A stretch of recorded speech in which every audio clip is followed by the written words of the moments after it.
Hi, and welcome back to Morgellons discussion and microscopy videos. I'm your host, Jeremy Murphy, and today, basically what I'm trying to say is that the Morgellons filaments, the thread-like, wiry-looking artifacts that characterizes the skin condition, is not the painful aspect of it. The painful aspect of it are those clear, white, gelatinous protrusions that are deeply embedded in the skin, and they feel like splinters, oftentimes. Those hurt like hell. But there's a difference between them and the thread-looking material, and that's where a lot of people can get confused, because while there is science available about that, that science is oftentimes hard for the general public to digest. You know, I mean, unless you have a scientific background or just passionate about the subject, then you're probably not going to get too much from the research just by glancing over it. You could spend weeks looking at any one particular scientific article about this skin condition and going through all of the sources that are cited in it to arrive at the conclusions that are listed in the article, and it might help get you a little bit closer to understanding it. But cumulatively, the body of evidence it's a lot to weed through, and since there's no consensus, then that makes it ever more complicated to try to disseminate. And what I mean particularly is the public not agreeing on it. You know, patients in particular, myself being one of them, before treatment, before getting on those antibiotics, I had all sorts of ludicrous ideas about this skin condition. And it wasn't that, I mean, a part of it was because I couldn't rationalize. I mean, I just didn't have that much education about scientific topics, and so it was easy for me to jump to conclusions without thoroughly investigating the potential of what I was describing. I just didn't know how to investigate that potential. And understanding that, and being able to know better how to distinguish information that's out there, I mean, that's priceless. You know, it's what it does is it gives you peace of mind when you're trying to wrap your head around what's going on with your skin and why every time you go to the doctor they're not able to remediate it. If you understand that it's the bacterial process increasing the body's ability to increase collagen in certain regions where this infection is present throughout the body under the skin. Like I said last week, I mean, that makes it a lot easier to set expectations for how treatment is going to go. But being able to describe to people the pain, the sensations, a lot of people just got it into their head that it's itching and crawling and gouging the skin out with the fingernails. And what the science has shown us is that the itching and crawling is likely formication from the infectious process interacting with nervous cells. I'm talking about a completely different sensation. I'm talking about something that's a sensation from a physical object that everybody can see and can be extracted from the skin, and looks weird as hell when it is. You know, these little tiny balloons of collagen, and when they sectioned these little collagen balloons, they found that the exterior of them were partially keratinized.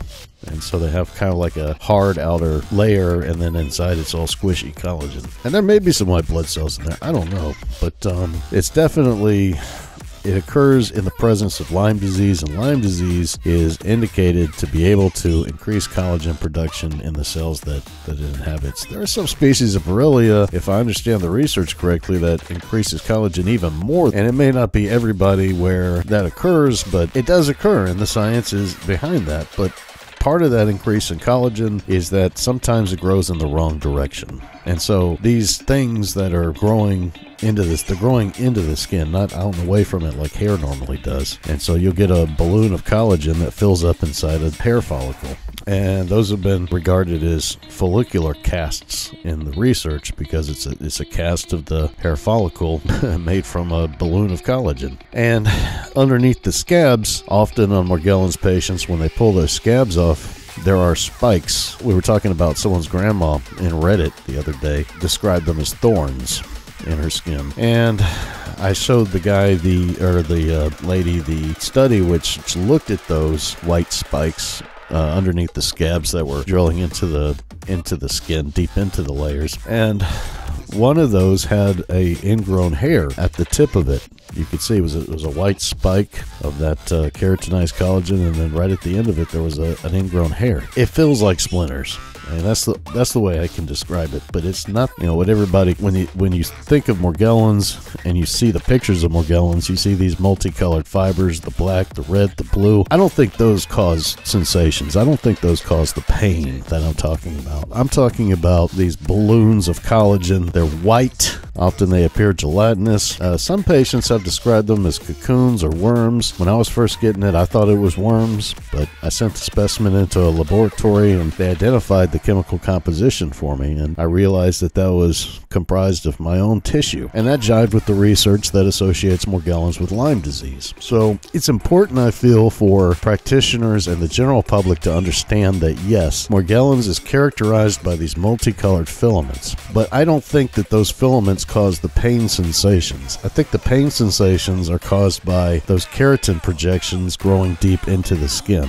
I think what the research has shown us is that Morgellons fibers are malformed hairs. It's rare that your own hair causes any kind of pain or sensation, but these gelatinous projections that sometimes produce ingrown hairs, they can hurt like hell. They can hurt like hell. They can cause inflammation, and perhaps even that process of growing inside result in a secondary or an opportunistic infection. But I just wanted to jump on here today, and I wanted people to know that the pain, the physical pain that Morgellons patients feel, it's not from scratching their skin. They can scratch their skin and they can leave scratches in their skin, but that's not the kind of pain. I'm talking about a stabbing, piercing, feeling like there is a splinter in your skin, and when it gets out of the skin, it produces a relieving effect.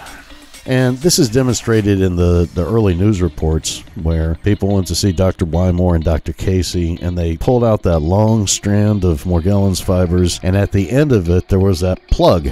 It was plugged up with that follicular cast, the collagen projection. That's what makes the pain. Those white plug, worm, cocoon-looking things, they're not worms or cocoons, they're just chunks of collagen surrounded with the keratinized sheath. We know this from the research. In Morgellons patients, underneath their scabs, these scabs often have developed protrusions that are growing down into the dermis. If you're out there and you've got Morgellons and you know what I'm talking about, we'd love to have you comment on this video so that you can share that experience with everybody else. Let everybody else know what I'm talking about from your perspective. Did you call them worms when they first showed up? Did you think they were cocoons? At what point did you realize that these materials came from your own body? And have you had them stop by seeing a Lyme disease specialist? These are questions that the public asks about Morgellons, and the community can help answer. If you want to engage with this video and leave a comment down below so we can talk more about what we're discussing, the white gelatinous spikes that grow under the scabs that fill up the hair follicles, and the difference between those and the Morgellons fibers. Do you find that the Morgellons fibers cause you sensation? Do they cause pains, or just those white gelatinous plugs? Let me know in the comments down below. Hey, I hope everybody had a great Thanksgiving. We're doing the weekend now. It's late Friday night. I've been trying to get this video up today, but I just kept doing the false starts. I made like a few of these, and yeah, I hope the microphone's working now, but we'll see. All right, you guys have a great weekend, and we'll talk to you soon.